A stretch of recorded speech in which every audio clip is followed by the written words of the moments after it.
In the early 1990s, in the wild bush on the outskirts of Sydney, Australia, the murdered bodies of young tourists began to be unearthed.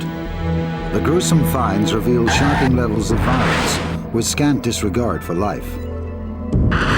These murders became known as the backpacker murders and would lead to the biggest serial killer investigation in the history of Australia. The jury found 37-year-old John Justin Bunting guilty of murdering 11 people and 31-year-old Robert Joe Wagner guilty of 7 murders. He's already pleaded guilty to 3. Before killing many of his victims, Bunting forced them to recite lines and phrases which he recorded, and then used these recordings to deceive concerned relatives. On a cold winter night in July 2001, deep in the heart of the Australian outback, an idyllic road trip turned into a nightmare.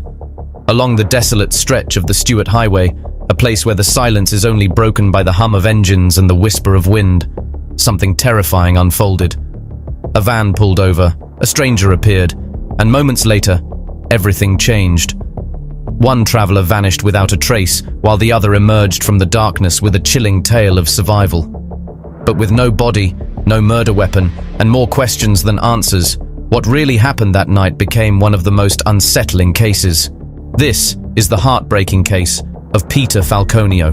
In 1966, on a bright Australian summer morning, 3 children went to the beach. They laughed, they played, they were seen by dozens of people, and then they vanished.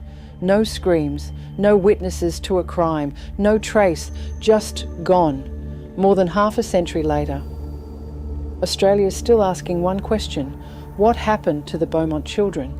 He waited patiently for a bus that never came.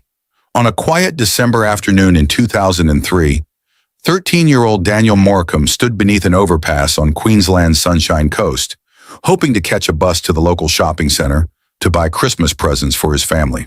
But Daniel never made it. He vanished in broad daylight without a sound, without a trace. For 8 agonizing years, his parents searched, pleaded, and prayed for answers.